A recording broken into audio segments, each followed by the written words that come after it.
Dear 10th class students, नए academic session 2023-24 batch की कुछ इंपॉर्टेंट इंफॉर्मेशन मैं आपके साथ शेयर करने जा रहा हूं और आशा करता हूं कि आप इसे बहुत ध्यान से सुनेंगे। ये वीडियो आपके लिए बहुत काम का होने वाला है।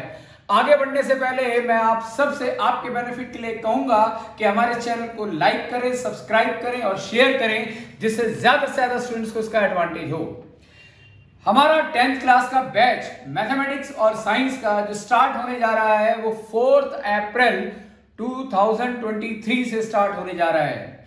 ये जो सेशन है ये through out the academic session YouTube पर लाइव रहा करेगा और उसके साथ साथ अगर जो स्टूडेंट्स एएमएससी इंस्टीट्यूट के प्लेटफॉर्म पे पढ़ना चाहेंगे तो क्वाइट ऑब्वियस है एएमएससी इंस्टीट्यूट के प्लेटफॉर्म पर भी साइमल्टेनियसली लाइव सेशंस उन्हें अवेलेबल रहेगा। कहने का मतलब है live sessions also available on AMSC platform where you can have direct interaction with the subject teacher to involve in class group discussion at the same time you may ask your doubts also. कहने का मतलब है कि जब आप हमारे platform पर होंगे तो डायरेक्ट टीचर के साथ इंटरेक्ट कर सकते हैं, जो ग्रुप डिस्कशन हो रहा है उसमें इंटरेक्ट कर सकते हैं और अपने डाउट्स को पूछ सकते हैं। अब बात आती है कि हमारा ये जो 10th क्लास का बैच है उसका टाइम टेबल क्या है। जरा आप ध्यान से देखिए, वो ये जो टाइम टेबल है हम डिस्क्रिप्शन के अंदर भी अपने पूरी डिटेल के साथ आपको देने वाले हैं। फिर भी आपको समझाने के लिए आसान लैंग्वेज में मैंने यहाँ पर बोर्ड पर ये टाइम टेबल लिखा हुआ है। जैसा मैंने कहा स्टार्टिंग डेट है 4 अप्रैल। टाइम टेबल जो रहेगा ट्यूसडे मैथमेटिक्स 4:30 बजे से 6 बजे तक का हमारा टाइम होगा और फिजिक्स और केमिस्ट्री 6:15 से 7:30 हमारा सेशन रहेगा। अगर सपोज फिजिक्स का कोई चैप्टर स्टार्ट हुआ तो फिजिक्स का चैप्टर जब तक वो खत्म नहीं होगा वही चैप्टर कंटिन्यू रहेगा और केमिस्ट्री का भी। अगर केमिस्ट्री का चैप्टर स्टार्ट हुआ तो क्वाइट ऑब्वियस है उसके चैप्टर खत्म होने के बाद फिजिक्स के चैप्टर का सेशन स्टार्ट होगा। तो Tuesday and Thursday these 2 days are actually meant for maths, physics और केमिस्ट्री। टाइम टेबल आपके सामने बिल्कुल दोनों ही दिन का सेम है। 4:30 से 6 मैथ्स, फिजिक्स और केमिस्ट्री 6:15 से लगभग 7:30 75 मिनट्स के करीब का सेशन हमारा ये रहा करेगा।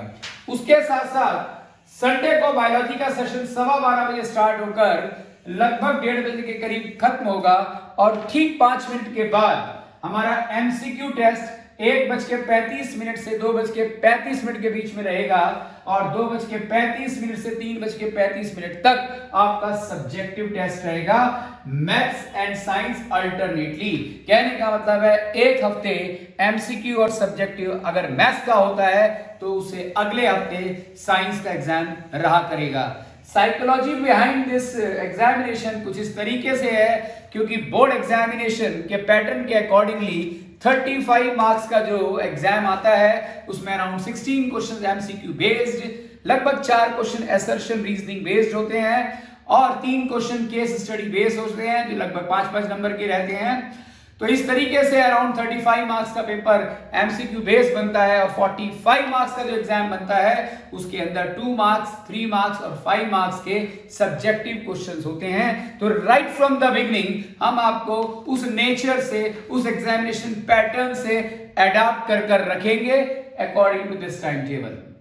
अब इस टाइम टेबल के पीछे की साइकोलॉजी क्या है? हमारा ये टाइम टेबल पिछले 18 साल से यही है। थोड़ा सा ऑलरेडी आप मेरे बारे में जानते हैं, फिर भी मैं बताना चाहूंगा। ये हमारे इंस्टीट्यूट का 25th ईयर है। मैं मैथमेटिक्स और साइंस को लास्ट 27 ईयर्स से पढ़ा रहा हूं। जहां तक फैकल्टी का सवाल है, मैथ्स, फिजिक्स और केमिस्ट्री मैं खुद पढ़ाने वाला हूं और बायोलॉजी जो है मेरा बेटा कपिल शर्मा पढ़ाएगा, जो कि पिछले कई सालों से बायोलॉजी के सेशन को बहुत सक्सेसफुली ले रहा है और बहुत बेहतरीन लेवल पर हमारी परफॉर्मेंस उन सभी बच्चों की आ रही है जो हमारे साथ कोऑपरेट कर रहे हैं, या जिन्हें हम कह सकते हैं कि सो कॉल्ड वीक है। वो बच्चे भी जब हमारे साथ कोऑपरेट करते हैं तो वो भी एक एक्स्ट्राऑर्डिनरी परफॉर्मर में बदलते हैं। ये क्वाइट इविडेंट है और सालों साल से होता आया है और विद गॉड ग्रेस आगे भी सालों साल तक होता रहेगा। अब इस टाइम टेबल के पीछे की साइकोलॉजी क्या है? देखिए, ट्यूसडे के दिन अमूमन बच्चे लगभग 2:30-3 बजे के करीब स्कूल से आते हो आप लोग बेटा, तो उसके बाद 4-4:30 के करीब आपने सेशन अटेंड करने के लिए इंस्टीट्यूट में के लिए निकलना है। चाहे वो हमारा इंस्टीट्यूट होता है या किसी का भी इंस्टीट्यूट है।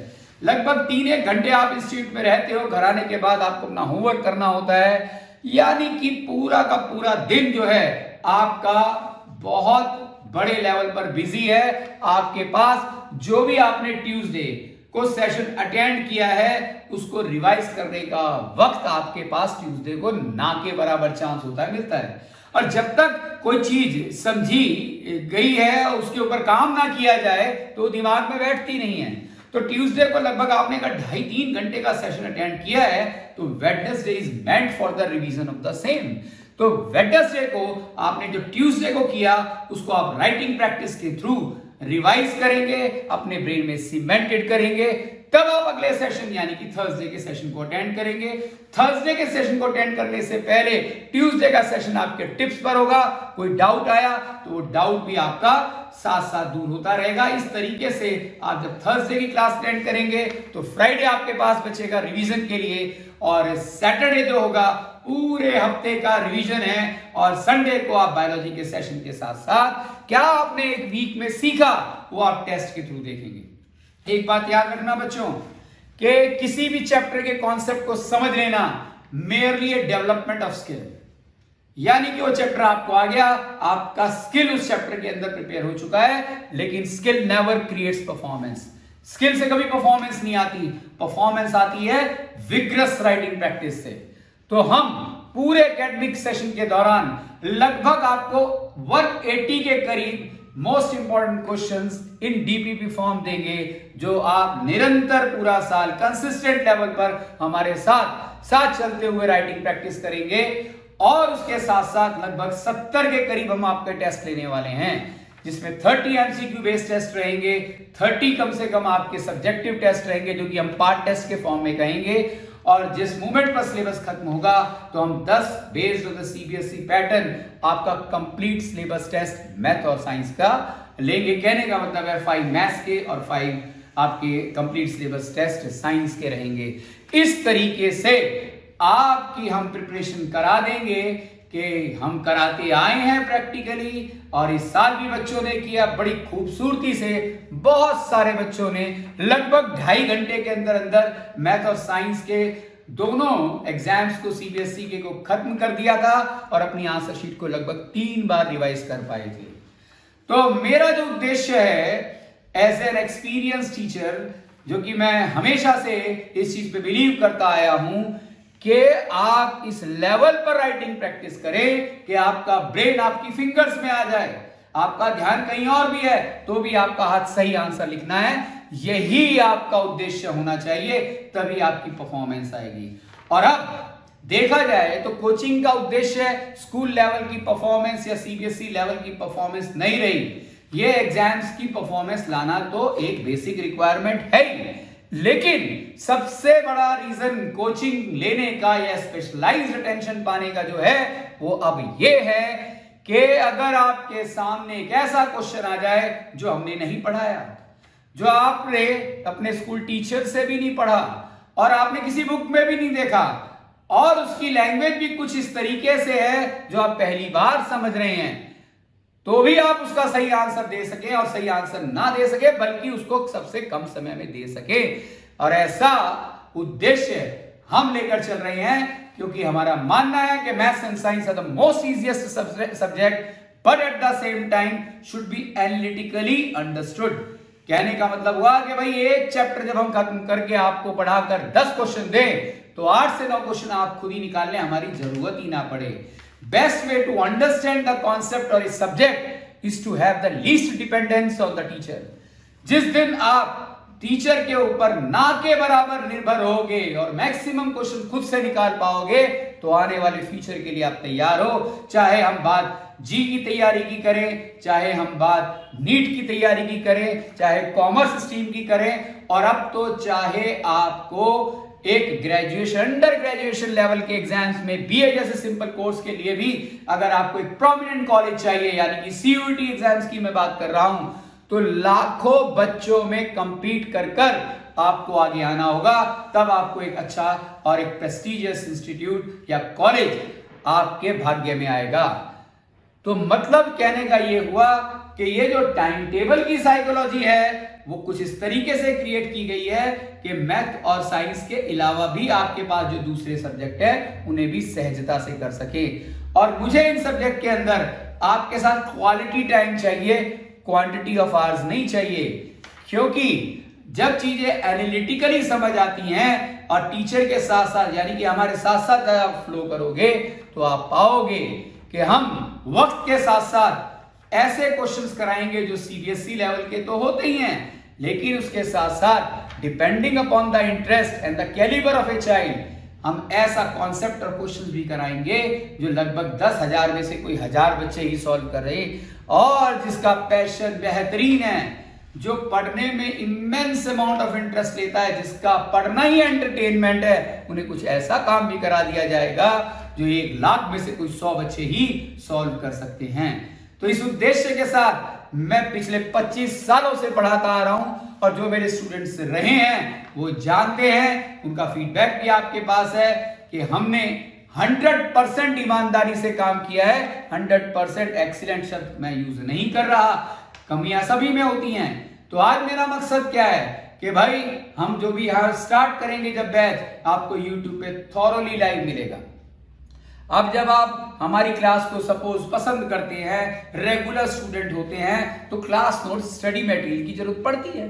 तो क्या है स्टडी मटेरियल? अगर हम स्टडी मटेरियल की भी बात करके चलते हैं तो स्टडी मटेरियल के अंदर जब हम पढ़ाएंगे तो क्लास नोट्स होंगे। तो क्लास नोट्स भी जो होते हैं वो एक डीपीपी के संदर्भ से रिलेटेड होते हैं, यानी कि उस क्लास में जो पढ़ाया गया उससे रेलेवेंट क्वेश्चंस का एक डीपीपी होता है, उसका पीडीएफ फॉर्म होता है जो हम कुछ क्लास में कराते हैं, कुछ करने के लिए देते हैं। और उसके साथ साथ जब एक चैप्टर खत्म होता है उसमें भी चलाते समय, उस चैप्टर को पढ़ाते समय कुछ सब टॉपिक्स होते हैं, उन सभी सब टॉपिक से रिलेटेड कुछ हम डीपीपी जो है वो भी तैयार करके आपको देने वाले हैं। और जब वो चैप्टर पूरा खत्म हो जाएगा तो 80 नंबर का based on the CBSE pattern हम आपको उस चैप्टर के मोस्ट इंपॉर्टेंट क्वेश्चन का एक डीपीपी आपको प्रोवाइड करेंगे और 98% से ऊपर चांस है कि आपका पेपर जो कि सीबीएसई बोर्ड का है उसी के अंतर्गत आएगा, उसी के कॉन्सेप्ट के आधार पर आएगा। हो सकता है वैल्यू चेंज हो, लेकिन उससे बाहर आने के चांस ना के बराबर हैं। That is what exactly I want to say. और फाइनली कहना चाहूंगा कि स्टडी मटेरियल की फॉर्म में हमारी ई बुक आपको मैथमेटिक्स और साइंस की भी मिलेगी। और ये सब अगर आप चाहते हैं कि भाई नहीं हमें तो सर की क्लास अच्छी लगी, हमें तो सिर्फ यूट्यूब पे अटेंड करना है, तो आपको केवल 5 आपको जो देना है उस केस के अंदर 300 रुपीज देना है सिर्फ स्टडी मटेरियल के लिए पर मंथ। लेकिन अगर आप एक सब्जेक्ट के 500 रुपीज हर महीने हमें पे करते हैं तो आप YouTube से स्विच कर हमारे प्लेटफॉर्म पर आ सकते हैं, जहां पर आप लाइव सेशंस इंटरेक्शन के साथ हमारे साथ अटेंड करेंगे और सारा स्टडी मटेरियल लेंगे और उसके साथ साथ सभी टेस्ट आपको अवेलेबल कराए जाएंगे, कंडक्ट कराए जाएंगे, टेस्ट पेपर आपके घर भेजा जाएगा। आपके पेरेंट्स इन्विजिलेट कर आपसे पेपर कराने के बाद पीडीएफ फॉर्म में आंसर शीट हमें भेजेंगे और हम उस आंसर शीट को चेक कर भेजेंगे। अब बात उठती है टेस्ट का अभिप्राय क्या है, what is the objective of test. अरे जब हम टेस्ट कंडक्ट करेंगे तो कुछ हिस्सा आपका सही होगा, कुछ गलत होगा। वो जो गलत है वो क्यों गलत है? क्या कॉन्सेप्ट के कारण गलत है, या कॉन्सेप्ट अप्लाई करना नहीं आता उसके कारण गलत है, या कैलकुलेशन मिस्टेक किया उसके कारण गलत है, या आंसर शीट साफ बता देती है, अगला घर पे किताब ही नहीं खोलता, पढ़ता ही नहीं है। तो जिस किसी भी स्टूडेंट में जो भी कमी होती है उस कमी को पकड़कर उसी के ऊपर काम किया जाता है, और यही बेसिक उद्देश्य होता है किसी भी स्पेशलाइज्ड कोचिंग को लेने का। अन्यथा आप YouTube पर एक चैप्टर पे लाखों वीडियो मिल सकती है। अरे फिर क्यों टीचर की जरूरत होती है, क्यों किसी कोचिंग इंस्टीट्यूट में जाना जाता है? इसलिए नहीं कि हमें वहां चैप्टर समझना है, हम वहां कोचिंग में या स्पेशलाइज्ड कोचिंग में सिर्फ इसलिए जाते हैं कि हमें हमारी स्ट्रेंथ और हमारी वीकनेस का पता लगे अंडर द इनविजिलेशन और the vigilation of the experience teacher. जब एक्सपीरियंस टीचर के अंतर्गत आप पढ़ते हैं तो आपकी स्ट्रेंथ को पहचानता है, आपकी वीकनेस को पहचानता है, आपकी वीकनेस को दूर करने की कोशिश करता है। कहने का मतलब है पैसेज ऑफ समय के साथ साथ the teacher magnifies your strength and minimise your weakness.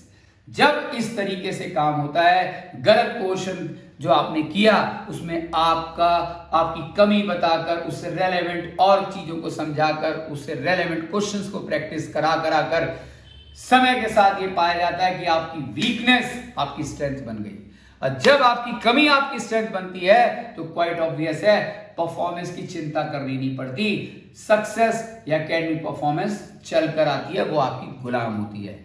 कभी भी ये नहीं सोचना कि मुझे 100/100 लाना है। सोचना ये है कि मुझे चीजों को कंप्लीटली समझना है, राइटिंग में प्रैक्टिस करनी है, अपनी स्ट्रेंथ को बढ़ाना है, अपनी वीकनेस को खत्म करना है, एंड देन एग्जाम देने जब जाऊं तो इस फियरलेस एटीट्यूड के साथ जाऊं कि देखूं तो सही पूरा साल में मैंने सीखा क्या है। Exam is a measure of your knowledge, it has nothing to do with maintaining the ego of performance. परीक्षा जो होती है वो केवल एक ऐसा मापदंड है जो आपके साइकोलॉजिकल स्तर को, आपकी माइंड की स्टेबिलिटी को भी मेजर करता है, और साथ साथ में जो पूरा साल आपने सीखा उसे किस तरीके से, किस प्रकार से आप अभिव्यक्त करते हैं उसको भी सामने लाता है। आई होप मेरी बात आपको सारी समझ आई होगी जो भी मैंने आपसे कहा। तो अब मैं फाइनली आपको फीस बता देना चाहता हूं। थोड़ा सा आइडिया मैंने आपको दिया था, मेरी इसी वीडियो के डिस्क्रिप्शन में जब आप जाएंगे तो बाकी की सारी डिटेल आपको मिल ही जाएगी। अगर आप ऑनलाइन AMSC के प्लेटफॉर्म पर पढ़ना चाहते हैं तो उस केस में आपको एक सब्जेक्ट के 500 रुपीज पर मंथ देने होंगे, जिसमें आपको लाइव सेशन, जिसमें स्टडी मटेरियल, सभी प्रकार का स्टडी मटेरियल, और उसके साथ साथ सारे टेस्ट आपको अवेलेबल कराए जाएंगे, चेक कर आंसर शीट्स को दिया जाएगा। ये एक सब्जेक्ट के 500 रुपीज, कहने का मतलब है दोनों सब्जेक्टों के 999 रुपए अगर आप पे करते हैं हर महीने के, तो पूरा साल आप मैथ और साइंस को सेशंस, स्टडी मटेरियल और टेस्ट तीनों के एडवांटेज को आप हमसे ले पाएंगे। और इसके साथ साथ जो ऑफलाइन में हमें ज्वाइन करना चाहते हैं, अब हमारे पास ऑफलाइन में बहुत कम सीटें बची हैं, लेकिन फिर भी जो इंटरेस्टेड है तो उनके लिए भी मैं बता देना चाहता हूं कि हमारे ऑफलाइन के चार्जेस 25,000 रुपीज है। कहने का मतलब है 2,500 रुपए पर मंथ अगर आप 10 महीने तक देते हैं तो 25,000 रुपए पूरे होते हैं। अगर आप इस पेमेंट को लमसम में देना चाहेंगे तो 5% का एग्जेम्पशन होकर ये पेमेंट 23,750 रुपए रहेगी। ऑफलाइन में हमेशा लिमिटेड सीट्स होती हैं। अगर आप ऑफलाइन में भी इंटरेस्टेड हैं, रोहिणी सेक्टर 15 के आसपास रहते हैं या इसके 2 किलोमीटर के सर्कल में रहते हैं, यू आर मोस्ट वेलकम। हमारा इंस्टीट्यूट का एड्रेस भी आपको डिस्क्रिप्शन बॉक्स में मिल जाएगा। Pocket F14/3030 sector 15 Rohini Delhi. और मेरा नाम राकेश वशिष्ठ है, जैसे मैंने भी आपको बताया गया। I am the chairman as well as the teacher of the institute. हमारी फैकल्टी कहीं भी बाहर से नहीं आती, हम सारे घर के ही फैकल्टी हैं, इसलिए फैकल्टी इशू है ही नहीं। टाइम टेबल 99.9% चेंज नहीं होता। कभी कोई हारी बीमारी हो गई तो थोड़ा बहुत चेंज हो गया तो बात अलग है, अन्यथा टाइम टेबल बिल्कुल फिक्स है, टीचर्स फिक्स है। नियत आप में होनी चाहिए। हम ये नहीं कहते कि भाई बच्चा बहुत ब्रिलियंट है तो उसकी ब्रिलियंसी को हमने मेंटेन किया। हमारे पास एक ऐसा बच्चा भी आ जाए जो कहे सर मैथ और साइंस समझ नहीं आता, टफ लगता है, कोशिश करता हूं लेकिन पकड़ में आती नहीं चीजें, लेकिन सर अगर आप हमें पढ़ाने में इंटरेस्टेड है, मैं दिल से आपको कोऑपरेट करूंगा या कोऑपरेट करूंगी, तो मैं पूरी जिम्मेदारी, रिस्पॉन्सिबिलिटी के साथ कह सकता हूं कि आप सो कॉल्ड ऑर्डिनरी से एक्स्ट्रा ऑर्डिनरी परफॉर्मर बनोगे, क्योंकि सालों से स्टूडेंट्स बनते आए हैं, अभी भी बनेंगे और आगे भी बनते रहेंगे। क्योंकि जब कभी भी काम सही नीयत से किया जाता है तो कुदरत भी साथ देती है, और परफॉर्मेंस जिसके लिए हमने काम ही नहीं करना, हमने काम नॉलेज के लिए करना है, हमने काम मास्टरी के लिए करना है, सब्जेक्ट की मास्टरी हो, परफॉर्मेंस तो गुलाम होनी चाहिए, चल कर आनी चाहिए। आशा करता हूं मेरी बात आपको समझ आई होगी। आखिर में फिर वही बात कहूंगा कि बच्चों, मैं वादा करता हूं आपसे, पूरा साल आपके साथ रहूंगा। ये वीडियो इस बात का प्रमाण है। और ये जो पूरा साल मैं आपके साथ रहूंगा, तो आपका साथ तभी मैं रह पाऊंगा जब आप भी मेरे साथ आओगे। आपको जैसा ठीक लगे आप YouTube पर आएं, आप हमारे प्लेटफॉर्म पर आएं, पढ़ें, सीखें और आगे बढ़े। मेरा सहयोग, मेरी सपोर्ट आपके साथ 100% बनी रहेगी, ये मैं आपसे वादा करता हूं। और आपसे चाहूंगा अगेन फाइनली कि इस वीडियो को लाइक करें, अपने फ्रेंड सर्कल में इसे शेयर करें, क्योंकि आज एक बड़ी कमजोर मानसिकता लोगों के दिमाग में बैठ गई है कि भाई मैं जहां पढ़ता हूं या जहां मेरा बच्चा पढ़ता है, अमूमन लोग बताकर राजी नहीं है। लेकिन कुदरत का ये नियम है, जो मेरे जीवन का अनुभव भी है, जितना आप दूसरे का भला सोचते हो, उसका भला होना या ना होना तो परमात्मा के हाथ में है, लेकिन आपका भला होना 100% निश्चित है। ये बात याद रखना। और जब अच्छे बच्चों का ग्रुप बनता है, अच्छा डिस्कशन होता है, अच्छा हेल्दी जो है कॉम्पिटिटिव एनवायरनमेंट क्रिएट होता है, सभी बच्चे एक दूसरे से सीखते हैं। मैं भी बच्चों से सीखता हूं। मैं तो सालों से पढ़ाते हुए भी कभी नहीं कहता कि मैं टीचर हूं। I am a senior student, you people are junior student. Difference lies in the difference of experience. तो बस आप इस चैनल को लाइक करें, इस वीडियो को लाइक करें, शेयर करें और सब्सक्राइब करें। ज़्यादा से ज़्यादा आप शेयर करें, जिससे कि बच्चों को भी एडवांटेज हो, जो कहीं ना कहीं किसी भी कारण से किसी इंस्टीट्यूट में जाकर नहीं पढ़ पाते, या कहीं किसी वीडियो को वो सपोज लाइक नहीं कर पाते, हमारे एक सेशन को अटेंड कर उन्हें माना अच्छा लगता है और वो कंटिन्यूअसली पढ़ते हैं, तो यकीनन आपने किसी का भला किया। और इसी उद्देश्य के साथ मैं YouTube पे लाइव रहूंगा। God bless you all.